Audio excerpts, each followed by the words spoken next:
Hello everyone, ఇంట్లోకి కావాల్సిన కూరగాయలు తీసుకొద్దామని శనివారం సాయంత్రం జరిగే సంతకు వెళ్ళామండి. తీరా అక్కడికి వెళ్ళాక ఏం తీసుకోవాలో అర్థం కాక అటు ఇటు చూస్తూ ఉంటే సందు చివరి ఉండే శైలజ ఆంటీ కనిపించి, దొండకాయలు చాలా ఫ్రెష్గా ఉన్నాయి అమ్మాయి, తీసుకో అన్నారు. సరే ఫ్రై చేద్దాం కదా అని 1 కేజీ దొండకాయలు తీసుకున్నామండి. తీరా ఇంటికి వచ్చి కట్ చేస్తే సగానికి సగం పండిపోయిన దొండకాయలే.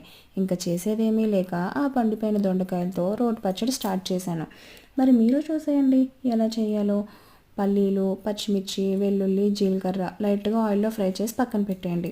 అదే ప్యాన్లో టొమాటో, కొంచెం కొత్తిమీర, దొండకాయలు మగ్గించేయండి.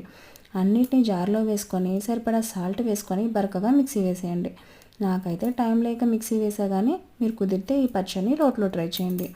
రోట్లో దంచిన ఈ పచ్చడిని వేడి వేడి అన్నంలో నెయ్యి వేసుకొని తింటే ఉంటుందండి. అబ్బాబాబా, ఆ టేస్టే వేరండి. Thank you for watching.